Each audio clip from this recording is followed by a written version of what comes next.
the root is you have envy towards them, and that's the reason why you commit all these other sins as well. وهو أول معصية وقعت في السماء وأول معصية وقعت في الأرض. It's the first sin that took place in the heaven and the first sin that took place on earth. وأول معصية وقعت في السماء هي حسد إبليس لآدم عليه السلام. That was the jealousy of the devil with Adam. وأول معصية وقعت في الأرض هو حسد أحد ابني آدم للآخر. كل الحسد. And on earth it was the first sin that Cain did towards Abel, the sons of Adam. It was the first because Cain was jealous of Abel. الحسد خطير جدا. خطير جدا. الحسد خطير جدا. وأمراض القلوب خطيرة كلها. أمراض القلوب خطيرة كلها. الناس يقدرون على الصلاة والصيام والنفقات حسب علمي وجربته، لكن تطهير قلوبهم لا يقدرون عليه. حتى العلماء غلبت عليهم أنفسهم كما قال الإمام زروق، يعني غلبت عليهم أنفسهم. غلبت عليهم أنفسهم. عالم يحمل كتاب الله وسنة نبيه صلى الله عليه وسلم، لكن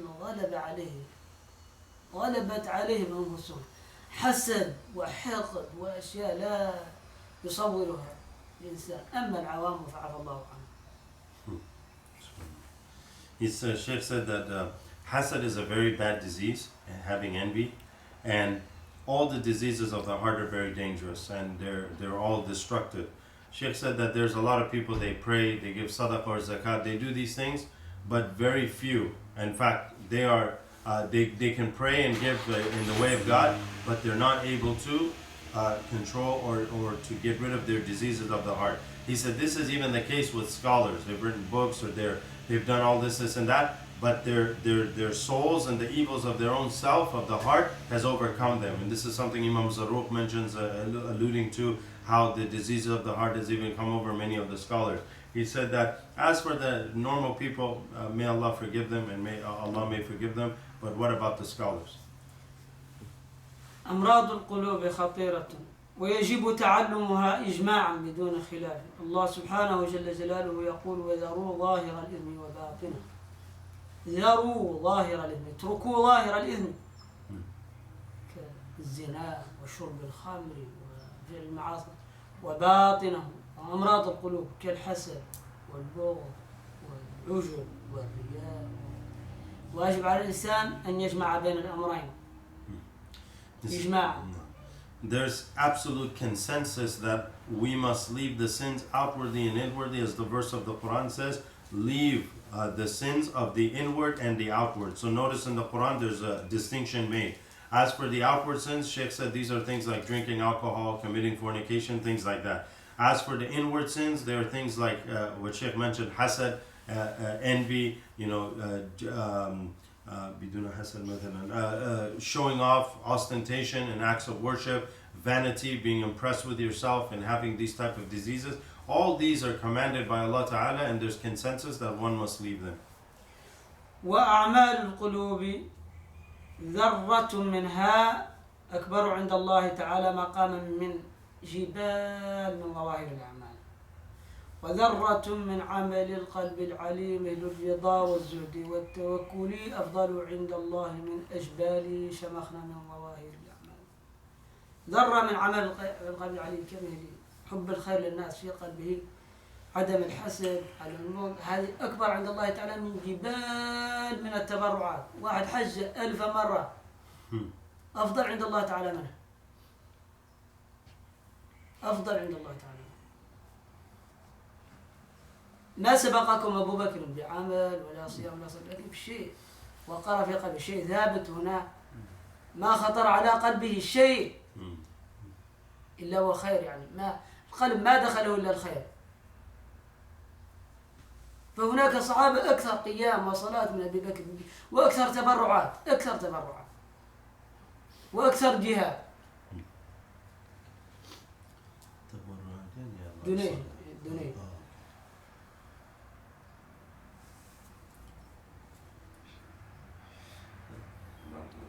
Sheikh mentioned that, learned some lines of poetry from one of the books that mentions that one atom of actions of the heart, like zuhud, asceticism and tawakkul and reliance upon ترك Allah, الحسد leaving off envy or loving good for people. These are called the actions of the heart.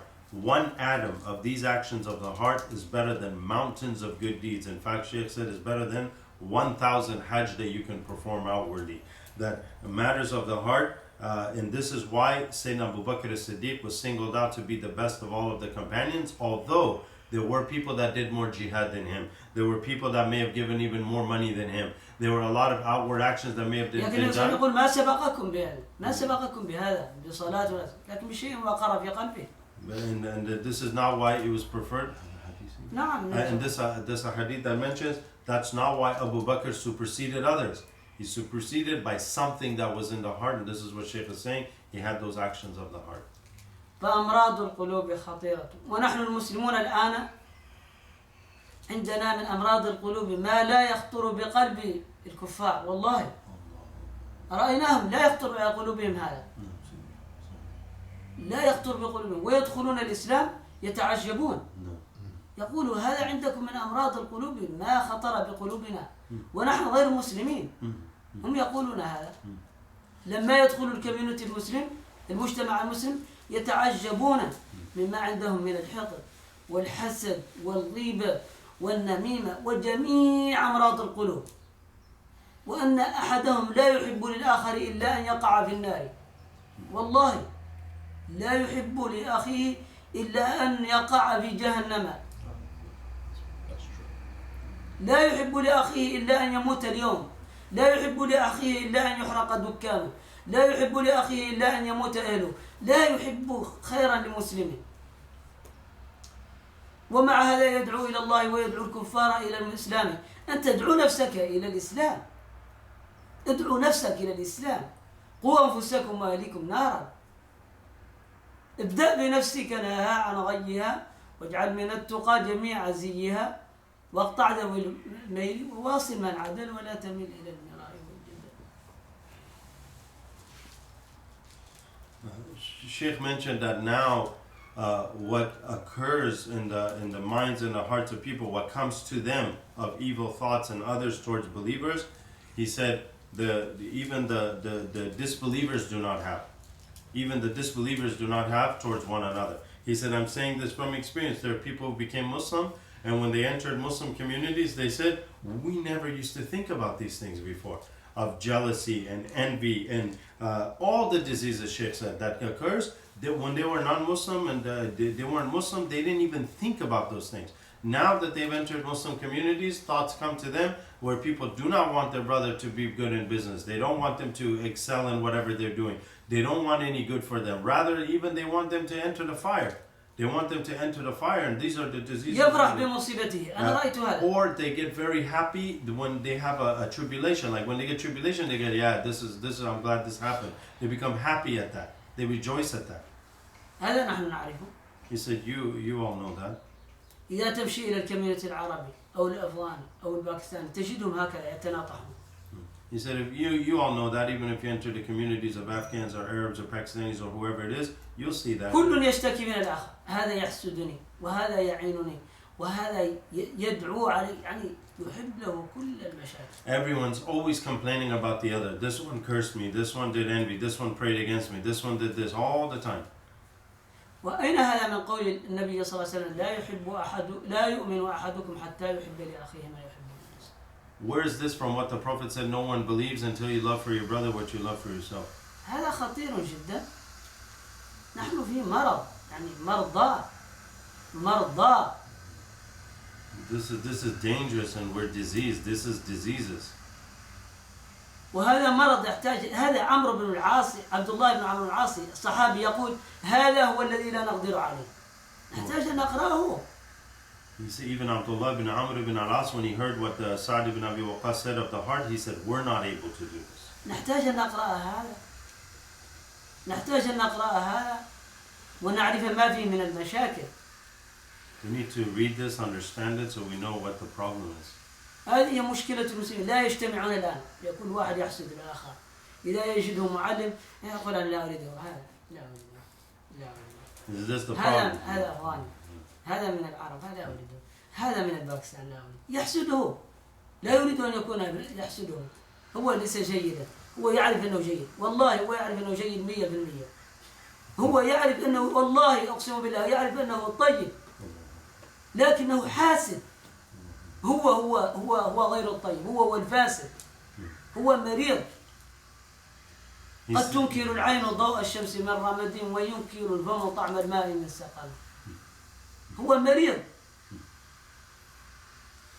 Shaykh said that now if you bring a teacher or a scholar to teach, people will know by Allah. They know 100%. والله يعرفون أنه على الحق. They know 100%, and Shaykh said, we swear by Allah, they know 100% this person is on the truth. But they will still not attend or benefit because they're هذا ليس من الباكستان، هذا ليس من الهند، هذا ليس من العرب. They have envy and jealousy. هذا يعني they'll say something like he's from Africa, or he's Arab, or he's Pakistani, or he's this and he's that. Because of that envy and jealousy, they will not go to him. And Shaykh read some lines of poetry that indicate the meaning that those that are sick, they may taste the water, but it will have a sickness, but not in the water in themselves, or that they'll have something in the eye, and it will not, their own sickness is what is affecting the water, the different things, not the thing itself. So if you have a sickness, it's that sickness that affects the outward, not those things that are having problems. أنا كم جربت عليه، هذا ليس من community، هذا ليس من جماعة، يعني سبحان الله الناس مرضى. You see this many times. People say, "Oh, he's not from my group, or he's not from my sect, or he's not from my community." This is the problems. These are diseases. هذا أمراض القلوب، حسد يعني شديد جدا، يعني حتى بين الإخوة، بين أخوين. Even between two brothers, there's envy. Even between two brothers. يعني سبحان الله الرحيم، هذا مرض شديد جدا. ولا تجعل في قلوبنا غلا للذين آمنوا، ينبغي الإنسان أن يقرأ هذين. ولا تجعل في قلوبنا غلا للذين آمنوا، ربنا اغفر لنا ولإخواننا الذين سبقونا بالإيمان، ولا تجعل في قلوبنا غلا للذين آمنوا، ربنا إنك. The Shaykh said that this verse of the Quran, that's a dua you must read all the time. Allah forgive us and our brethren before, and do not put on our hearts any rancor or ill towards us. أنا أقول إن أي أحد الآن ما عنده غل، ما عنده حسد، إنه من الفائزين. والله من الفائزين. He said, I believe. لأنني جربت المشرق والمغرب، أمراضهم حسد، غيبة ونميمة، يعني هذا سبحان الله مرض خطير جدا. He said, in our time, if you come across one, or if we find one that does not have any rancor in his heart towards others, he said, and he's been all over, and you can see throughout the world, it's so rare that if somebody has no disease in his heart towards others, then they are of the successful of this time. الله تعالى لا يغفر أن يشرك به ويغفر ما دون ذلك، حتى أيضا لا يغفر حقوق الخلق. حقوق الخلق لا تغفر، حقوق الخلق لا تغفر إلا اثنتين، فلا تقربهما أبدا، الشرك بالله والإضرار بالناس. لا تقرب الشرك بالله تعالى والضرر بالمسلمين، والآخر من المعاصي ممكن أن يعفو الله تعالى عنه. He said there's Allah subhanahu wa ta'ala says in the Quran that He does not forgive shirk, but forgives less than that to whomever He wills. He said that do not approach shirk or associating partners with Allah, because He will not forgive you. And the other thing that Allah ta'ala doesn't forgive is the rights of others if you break them. So if you want to be safe with Allah, do not go near shirk and do not go near harming the believers, because those things Allah doesn't forgive. Other than these two, if you don't do these, Allah may forgive you, because He says He'll forgive whatever else He wants. But if you broke the rights of others, and Shaykh is alluding here to, like if you backbite, or if you commit ghiba against them, commit hasad, if you do those harms, you just cannot make tawbah with Allah. You have to fix that, you have to right that wrong by asking them forgiveness, etc. This is what he's alluding. That's why he says, if you harm them, then Allah Ta'ala will not forgive you. وكما في حديث التفليس المفلس، النبي صلى الله عليه وسلم قال أتدرون من المفلس؟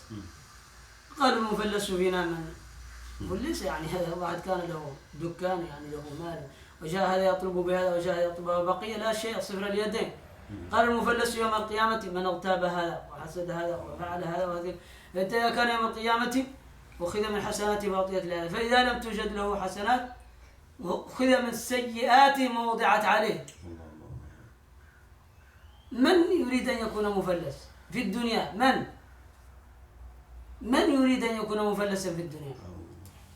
ما في أحد الآن يريد أن يحرق دكانه أو تأخذ أصحاب الديون دكانه ويبقى في الشارع. ما في أحد يريد هذا. هذا في يوم القيامة لا يبقى في الشارع، يبقى في وسط النار. يبقى في وسط النار. قل نار جهنم أشد حرا لو كان أشد حرا من الشارع، وأشد حرا من أن يؤخذ بيت الإنسان، وأشد حرا من أن يبقى بلا دكان. هذا أمر سهل، أمر سهل. لكن هذا المفلس يذهب إلى النار. الناس لا يريدون أن يعفوا حقوقهم، لا يريدون. يوم القيامة لا مال، ما في أحد يريد أن يعطي ماله، لا يريد أن يعطي حسنات. ليس كمن واحد أعطى $10,000، هذا ممكن يحصل عليها غدا، ولكن يوم القيامة ما في أحد إلا هو يريد الحقوق. يريد شيء يوصله إلى الجنة، يريد أن يأخذ حسناته يذهب بها إلى الجنة. هذا شيء لا يمكن لأحد أن يعطيه لأبيه ولا لأمه. Shaykh said that there's a hadith that mentions where the Prophet ﷺ said, do you know who is the poor one amongst us, right? Do you know who is the poor amongst us? And the person without, they said, Ya Rasulullah, with us the poor is the one who doesn't have any money, right? He has no shop, he has no money. He's like, he's the one that's poor. He said, no. The poor one on the day of judgment is the one who committed, he comes with a lot of good actions, but then he backbited this one. He spoke bad about this one. He committed the ghiba against this one. He committed hasad against this one. He did all, he broke his covenant and his rights with the other believers, and he harmed them. Therefore, Allah Ta'ala will tell them that take his good deeds, or take the rights that he wants from him. Take his good deeds. So the person will get your good deeds that harmed you. If they don't have any good deeds, then Allah Ta'ala will take the person's wrong deeds who was harmed.